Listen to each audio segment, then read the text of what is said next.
গতকাল বাংলাদেশে ভারতীয় রাষ্ট্রদূত দীনেশ ত্রিবেদীর সাথে বাংলাদেশের পররাষ্ট্রমন্ত্রী ডক্টর খলিলুর রহমান এবং পররাষ্ট্র প্রতিমন্ত্রী শামা ওবায়দের এক গুরুত্বপূর্ণ বৈঠক অনুষ্ঠিত হয়েছে। এর পাশাপাশি আবারও নতুন করে বাংলার আকাশে ইনুস নামের সেই শকুনকে দেখা যাচ্ছে। তার সেই রাষ্ট্রপতি হবার খায়েশ এখনো ফুরোয়নি। পাশাপাশি আজকেই বাংলাদেশে এসেছেন মার্কিন রাষ্ট্রদূত ভারতে এবং দক্ষিণ ও মধ্য এশিয়ার ট্রাম্পের বিশেষ দূত সার্জিও গোর। আজকে এই বিষয়গুলো নিয়ে কথা বলবো, শেষ পর্যন্ত সাথে থাকবেন।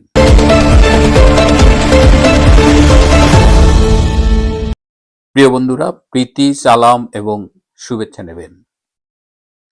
গতকাল এই প্রথমবারের মতো আনুষ্ঠানিক বৈঠকে মিলিত হলেন ভারতের রাষ্ট্রদূত, যিনি মন্ত্রীর পদমর্যাদায় বাংলাদেশে নিয়োগ পেয়েছেন এবং বাংলাদেশের রাষ্ট্রদূত, এবং যিনি ভারতের একজন পোড় খাওয়া রাজনীতিবিদ এবং ভারতের কেন্দ্রীয় মন্ত্রী হিসেবেও দায়িত্ব পালন করেছেন।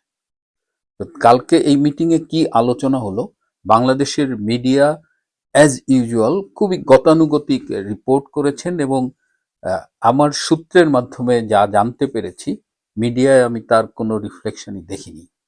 কালকে যে আলোচনাগুলো হয়েছে তার মধ্যে একটা গুরুত্বপূর্ণ আলোচনা ছিল, আপনারা জানেন যে বাংলাদেশের প্রধানমন্ত্রীর একজন পররাষ্ট্র বিষয়ক উপদেষ্টা রয়েছেন মিস্টার হুমায়ুন কবির। দীনেশ ত্রিবেদী বলেছেন যে মাঝে মধ্যে মিস্টার হুমায়ুন কবির ভারত সম্পর্কে এমন এমন উক্তি করেন যা দিল্লির জন্য খুবই অস্বস্তিকর, কিন্তু তার আনুষ্ঠানিকভাবে কোনো প্রতিবাদ এ কারণে জানায়নি কারণ সেক্ষেত্রে হয়তো দুই দেশের সম্পর্কের উপরে নেতিবাচক প্রভাব পড়তে পারত। তিনি এই ধরনের মন্তব্য আশা করেন না। এক্ষেত্রে আমাদের পররাষ্ট্রমন্ত্রী ডক্টর খলিলুর রহমান বলেছেন যে সে আসলে পররাষ্ট্র বিষয়ে অতটা অভিজ্ঞ নয় এবং তার উচ্চারণ, বিশেষ করে যে সিলেটি ভাষায় ইংরেজি বলেন, সেই উচ্চারণের কারণে অনেক সময় তিনি যা বলতে চান রিসিভিং এন্ডে সেটা হয়তো ভিন্ন মানে হয়ে দাঁড়ায়। তো এই বিষয়টিকে গুরুত্বের সাথে না দেখবার জন্য অনুরোধ করা হয় বাংলাদেশের পক্ষ থেকে। সবচেয়ে গুরুত্বপূর্ণ আলোচনা হয়েছে যে গঙ্গার পানি চুক্তি নিয়ে। এবছরে গঙ্গার পানি চুক্তি শেষ হয়ে যাবে এবং নতুন করে ভারত চুক্তি করবে কিনা, কি শর্তে চুক্তি করবে, এই নিয়ে আলোচনা হয়েছে। ভারতের পক্ষ থেকে যেভাবে বলা হয়েছে তাতে এখন মনে হচ্ছে যে ভবিষ্যতে গঙ্গার পানি চুক্তিটা আসলে কিছুটা অনিশ্চিত। কারণ তিনি বলেছেন যে জলবায়ু পরিবর্তনজনিত কারণ এবং গঙ্গার যে বর্তমানে যে পানি প্রবাহ সেটা আগের তুলনায় কম। সো এই কারণে হয়তো আগের মতো পানি চুক্তি করা যাবে না, কিংবা বেশ অনিশ্চয়তা। এবং এই প্রসঙ্গে তিনি পাকিস্তানের সিন্ধু নদীর যে চুক্তিটা বন্ধ করে দিয়েছে ভারত, সেই ইস্যুটাও তুলেছেন এবং বলেছেন যে ভারতের বর্তমানে এই পানি বিষয়ক একটা স্ট্যান্ড আছে। এবং তিনি একটা গুরুত্বপূর্ণ কথা বলেছেন, আমার খুব মনে ধরেছে, যে জল এবং রক্ত একই সাথে প্রবাহিত হতে পারে না। এর দ্বারা তিনি ইন্ডিকেট করেছেন যে সন্ত্রাসবাদ এবং এই যে পানির ডিস্ট্রিবিউশন একসাথে হবে না। বাংলাদেশ সরকারকে এর আগে ভারত সরকার কিন্তু 58 পৃষ্ঠায় একটা রিপোর্ট দিয়ে বিভিন্ন স্থানে কোথায় কোথায় জঙ্গিরা অপারেট করছে এটা ডিটেলস দিয়েছিল, কিন্তু আজ অবধি বাংলাদেশ সরকার তেমন কোনো স্টেপ নেয়নি এই জঙ্গিবাদ নিয়ন্ত্রণে। সে কারণেই বলেছে যে একদিকে আপনি সন্ত্রাস উৎপাদন করবেন, সন্ত্রাসবাদ রপ্তানি করবেন, আবার আশা করবেন ভারত থেকে জল, তো এই দুটা প্যারালালি চলতে পারে না। চীনের পক্ষ থেকে যে বলা হচ্ছে যে তিস্তা ব্যারেজ যে পরিকল্পনা, তারা এই ব্যারেজটা নির্মাণ করবে, ফিজিবিলিটি স্টাডি হয়ে গেছে, যে কোনো দিন কাজ শুরু হবে, এটি নিয়েও কিন্তু দীনেশ ত্রিবেদী আলোচনা করেছেন এবং জানতে চেয়েছেন।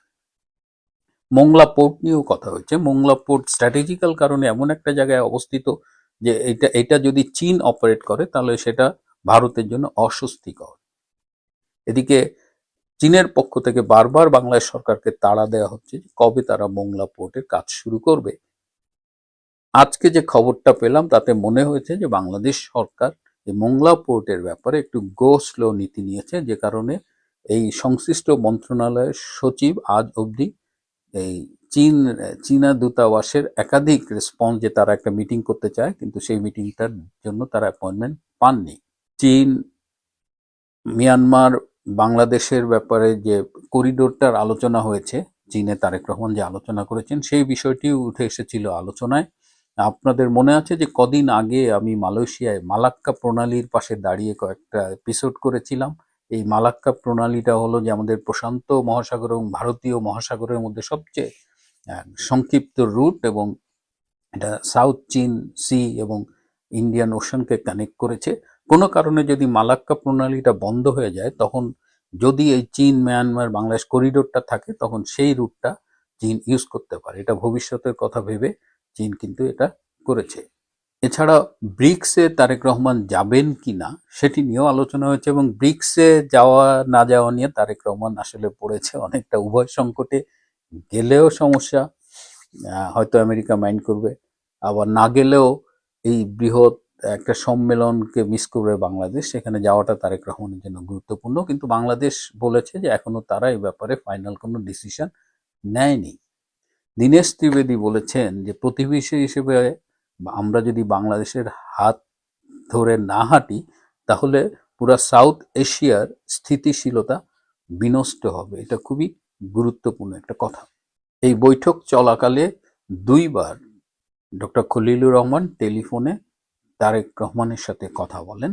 তো এটাই ছিল মূলত আলোচনা। এর মধ্যেই নতুন করে আবার আলোচনায় ডক্টর ইনুস, তিনি এখন ইনুস সেন্টার টাকা দিয়ে ফরমায়েশি রিপোর্ট ছাপাচ্ছে বাংলাদেশের নিউজ পেপারে, এবং সেখানে বলা হচ্ছে যে আগামীতে রাষ্ট্রপতি করলে যে পৃথিবীতে মানে যিনি এই চিফ অ্যাডভাইজার হিসেবে যখন দায়িত্ব পালন করেছেন, তিনি নাকি সফল রাষ্ট্রনায়ক হিসেবে দেশ চালিয়েছেন, এবং এটার জন্য পৃথিবী জুড়ে তার ভীষণ প্রশংসা, এবং তাকে রাষ্ট্রপতি করা মানেই যে মানে সারা পৃথিবী একেবারে বাংলাদেশের উপরে ঝাঁপিয়ে পড়বে আর কি, যে দারুণ একটা কাজ করেছে। মানে ইনুস সেন্টার নির্লজ্জের মতো নেমেছে। এদিকে ডক্টর ইনুস মনে করছেন যে তারেক রহমান তার সাথে বেইমানি করেছে, কারণ লন্ডন বৈঠকে তারেক রহমান তাকে কথা দিয়েছিল যে তারেক প্রধানমন্ত্রী হলে তিনি যদি শারীরিক মানসিকভাবে সক্ষম থাকেন তবে তাকে রাষ্ট্রপতি করবেন। তো সেই ডক্টর ইউনূস এখন তার সাথে বেইমানি করছেন তারেক রহমান, তাই তিনি এনসিপি এবং জামাতকে বলছেন তারেক রহমানের বিরুদ্ধে আন্দোলনে নামতে, এবং বলছেন যত টাকা লাগে সব ডক্টর ইউনূস অ্যারেঞ্জ করে দেবে।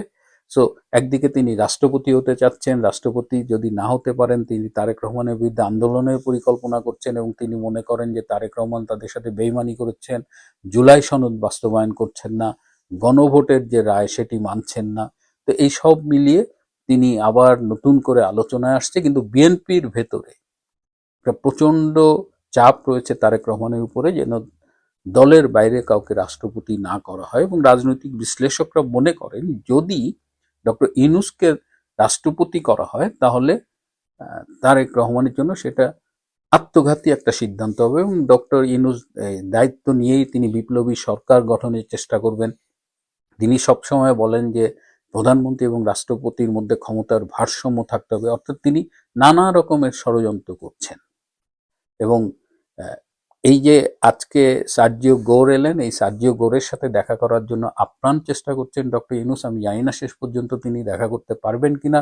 সার্জিও গোর এসেছেন 3 দিনের সফরে, তার প্রকাশ্য এজেন্ডা রয়েছে 8টা, আর তার হিডেন এজেন্ডা রয়েছে 12টা। মোট 20টা এজেন্ডা নিয়ে তিনি বাংলাদেশে এসেছেন। তার মধ্যে ইনক্লুসিভ পলিটিক্স, এই যে আইসিটির বিচারের মান নিয়ে প্রশ্ন উঠেছে। হিউম্যান রাইটস ওয়াচ তারা বলেছে যে এখানে যে আইন, আন্তর্জাতিক আইনের যে মানদণ্ড সেটা বজায় রাখা হচ্ছে না।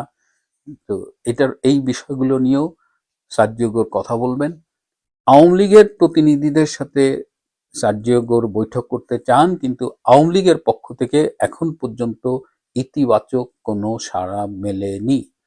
সার্জিও গোরের পুরো সফরের উপরে আমার নিউজ টিম নজর রাখছে। আমরা সময় মতো আপনাদের বিস্তারিত জানাবো। আজ এ পর্যন্তই। ভালো থাকবেন, সুস্থ থাকবেন, তার চেয়েও জরুরি হলো নিরাপদে থাকবেন। সবাইকে অনেক ধন্যবাদ।